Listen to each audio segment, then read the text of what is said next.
வணக்கம் நண்பர்களே. ஓம் தத்புருஷாய வித்மகே வக்கரதுண்டாய தீமகி தந்தோ தந்தி பிரச்சோதயாத். ஓம் ஸ்ரீ சிவசக்தி சேனல்.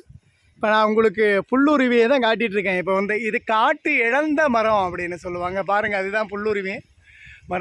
மரத்தில் அப்படியே ஜடையாக தொங்குது, பார்த்துக்கோங்க. இது இழந்த பழம் சொல்லுவாங்க இல்லையா, இழந்தனுடைய மரம், காட்டு இழந்தை, அதுதான் அது புல்லுருவி. பார்த்துங்க, மரம் ஃபுல்லாகவே இருக்குது. இது எல்லாமே இது ஃபுல்லாக, அந்த மரம் ஃபுல்லாகவே மேலே இருக்கிறது பூராமே இழந்த மரத்தினுடைய புல்லுருவி. அதை கொடி கொடியாக வரும் பாருங்கள். இந்த இழந்த மரத்தினுடைய காட்டு இழந்த மரம். இந்த மரத்தை தான் இப்போ இந்த மரத்துக்கிட்ட தான் நான் வந்துட்டுருக்கேன். இன்றைக்கி இந்த புல்லுருவியை பார்த்துட்டு தான் உங்களுக்கு போடணும் அப்படின்றதுக்கோசரம். இது அடிவாரத்தில் பாருங்கள். இது பெரிய ஒரு மலை, முன்னாடிலாம் மலை இருக்குது பாருங்கள். இது பெரிய ஒரு குகை இருக்குது. இது முனியப்பன் கோவில். அந்த மாதிரி இது இந்த காடு, இந்த காட்டுக்குள்ளே தான் இந்த மரம் பக்கத்தில் வில்லேஜுக்கு நிலத்தில் இருக்குது ஒரு மரம். இந்த மரத்தில் தான் இது பார்த்திங்கன்னா இழந்த, நல்லா பார்த்துக்கோங்க, இழந்த மரம். பாருங்கள், புரியுதுங்களா? இழந்த பழம், காட்டு இழந்த பழம்னு சொல்லுவாங்க, இழந்த மரம் அப்படின்னு சொல்லுவாங்க. அந்த மரத்தில் தான் இது புல்லுருவி.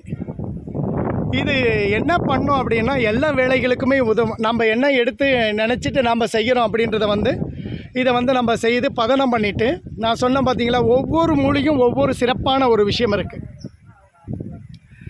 நம்ம இந்த மூலிகையை எடுத்து பயன்பாட்டுக்கு நம்ம பயன்படுத்துகிறோம். இப்போ இது மாந்திரிகத்தில் நிறைய பண்ணுறாங்க, சரியா? இது இந்த மூட்டு வலி, கை கால் வலி, இந்த தைலம் இறக்குறாங்க பார்த்தீங்களா, அதுக்கும் இது உபயோகப்படுத்தலாம்.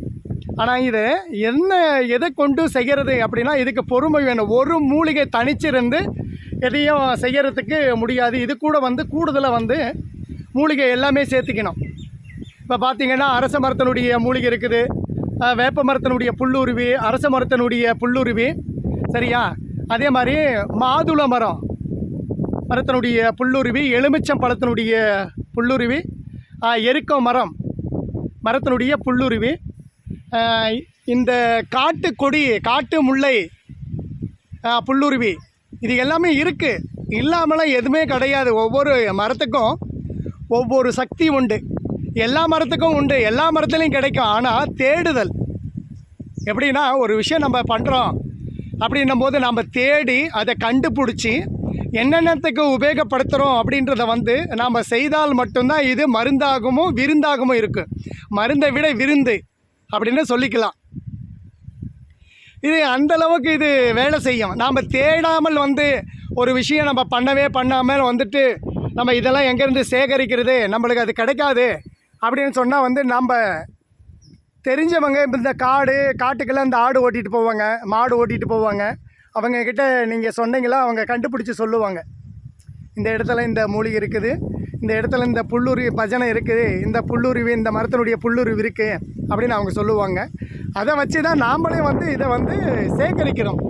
இப்போ இது எல்லாம் என்ன பண்ணணும் அப்படின்னா, இது எல்லாமே சேர்த்து கிட்டத்தட்ட 27 மரத்தினுடைய புல்லுருவி, 27 மரத்தினுடைய புல்லுருவி எல்லாம் ஒன்றா சேர்த்து நம்ம இதை பொடி பண்ணுறோம்.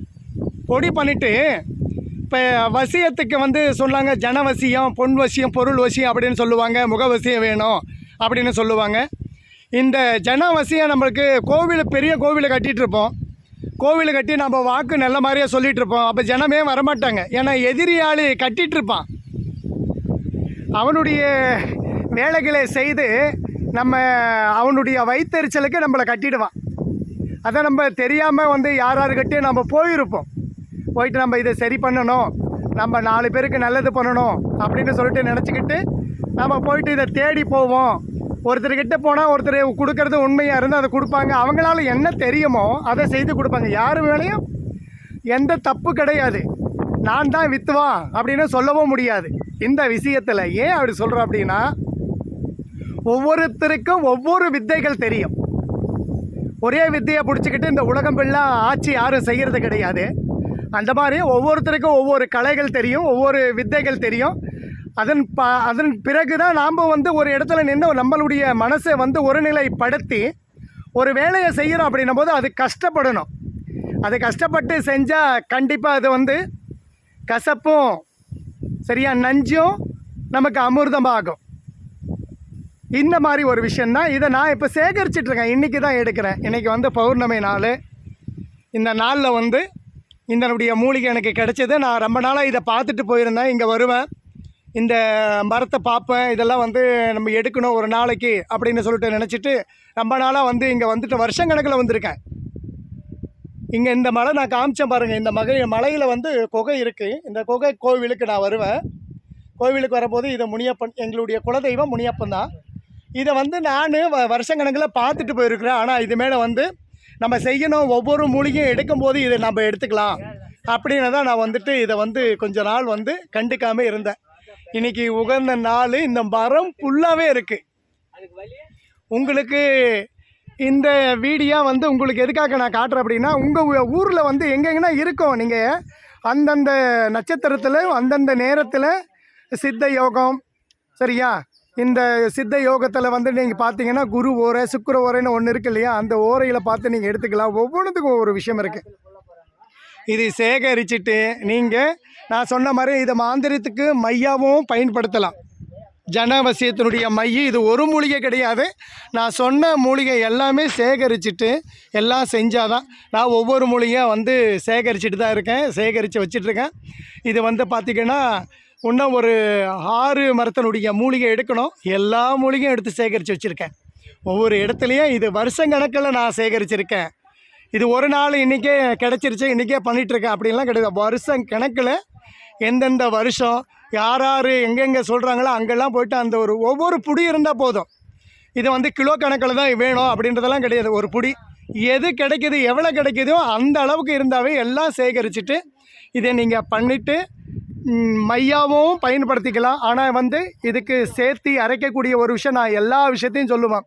எல்லா பொருளுமே வந்து இந்த அஷ்டகந்தம் அப்படின்றது வந்து சுத்தமான ஒரு பொருளாக இருக்கணும் நம்மளுக்கு. இந்த கோரோசனை, கஸ்தூரி, புனுகு இது எல்லாமே பார்த்திங்கன்னா அழகாக நம்ம வந்து ஃப்ரெஷ்ஷாக வாங்கிட்டு வந்து, ஏன்னா ஒரிஜினலாக இருக்கணும். இது எல்லாமே தேவை நமக்கு. இந்த கோரோசனத்திலிருந்து இது எல்லாமே வாங்கினோம் வந்துட்டு அஞ்சனை கல் சேர்த்திக்கணும். இதில் அரை கஜா கொஞ்சம் புனுகு, இதெல்லாம் வந்து கடையில் இருக்கிறத சேர்த்த வேண்டாம். அரை கஜா டப்பி மட்டும் வாங்கிக்கோங்க. புனுகு ஒரிஜினலாக புனுகு கேட்டு வாங்கிக்கோங்க. இது எல்லாமே செஞ்சுட்டு நீங்கள் பயன்பாட்டுக்கு கொண்டு வந்தால் உங்களை யாரும் வெல்ல முடியாது. அந்த அளவுக்கு இந்தனுடைய மூலிகை, இந்த புல்லுருவி அனைத்துமே உங்களுக்கு வேலை செய்யும். யாராலையும் சேர்த்த முடியாதுன்றதெல்லாம் கிடையாது. யார் யார் சேர்த்து நீங்கள் செய்கிறீங்களோ அவங்களுக்கு எல்லாருக்குமே வந்து பின்காலத்தில் இல்லை, உங்களை யார் எதிரி கூட உங்களை வெல்ல முடியாது. அந்த அளவுக்கு இந்த மூலிகை அனைத்தும் உங்ககிட்ட சேகரித்து இதை நீங்கள் ஒவ்வொரு புடியாக போட்டுட்டு மைய அரைச்சி வச்சுக்கலாம். அதே மாதிரி இதை வந்து எல்லாமே பவுட்ரு பண்ணிவிட்டு நம்ம திருநீரில் கலந்துக்கலாம். திருநீரில் கலந்துட்டு இப்போ 1 கிலோ திருநீர் இருக்குது. 1 கிலோவில் நீங்கள் எவ்வளோ கரெக்டாக 250 கிராம் பவுட்ரு இதை கலக்கி அந்த திருநீரில் சேர்த்து நீங்கள் உருவு போட்டு எந்த விஷயத்துக்கு போடுறீங்களோ, எந்த வைத்தியத்துக்கு யாருக்கு கொடுத்து அனுப்புகிறீங்களோ அது கண்டிப்பாக உங்களுக்கு கை கண்ட முறையில் உங்களுக்கு நடக்கும்.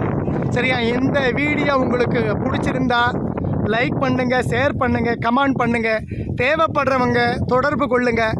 என்னுடைய நம்பர் வந்து டிஸ்கிரிப்ஷனில் கொடுத்துருக்கேன், அதுக்கு கால் பண்ணுங்கள். உங்களுக்கு எந்தெந்த மூலிகை வேணும், எது என்கிட்ட என்ன இருக்குது அப்படின்றத கண்டிப்பாக உங்களுக்கு நான் வந்து எந்த ஒரு ஒளிமரமும் கிடையாது. அப்படி தான் உங்களுக்கு இப்போ நான் வீடியோ போட்டிருக்கேன். இது பொறுமையாக பார்த்து நீங்கள் பயன்படுங்க. எல்லாருக்குமே எல்லா விதமான கஷ்டமும் நஷ்டங்களும் இருக்கும். கஷ்டத்தையே சொல்லி வாழக்கூடாது. அதே மாதிரி தான் நம்மளுடைய வேலைப்பாடு எதுவோ அதை நம்ம கரெக்டாக செய்தால் வந்து இந்த பிரபஞ்சத்தினுடைய ஆற்றல் நம்மளுக்கு கிடைக்கும். அதே மாதிரி மந்திரம் இந்த மாதிரி விஷயங்கள்லாம் கிளாஸுகளை நடத்துகிறோம் நாங்கள். கண்டிப்பாக உங்களுக்கு எல்லாருக்குமே அழைப்பு கொடுப்பேன். சரியா? இடம் பார்த்துட்ருக்கோம். அதுக்கு தயவு செஞ்சு எல்லோரும் வாங்க. உங்களுக்கு யாருக்கு மந்திரம் கற்றுக்கணுன்ற ஆசை இருக்குதோ ஒளி மறைவு இல்லாமல் நாங்கள் உங்களுக்கு கற்றுத்தரப்படும். 2 தீட்சைகளை நீங்கள் உங்களுடைய வேலையை செய்யலாம். உங்களுக்கு தேவைப்படுறவங்க கான்டாக்ட் பண்ணுங்கள். இந்த நம்பருக்கு, என்னுடைய நம்பரை டிஸ்கிரிப்ஷனில் கொடுத்துருக்கேன், கால் பண்ணுங்கள். அதே மீண்டும் ஒரு வாட்டி சொல்கிறேன், உங்களுக்கு தேவைப்படுறவங்க எந்த விஷயமா இருந்தாலும் ஃபோனில் எனக்கு வந்து கால் பண்ணுங்கள், நம்ம பேசலாம். உங்களுக்கு தேவைப்படுறது உங்ககிட்ட என்கிட்ட கிடைக்கும், உங்களுக்கு தேவைப்படுறது என்கிட்ட இருக்குது, நான் கொடுக்குறேன். வாங்க, வணக்கம் நண்பர்களே.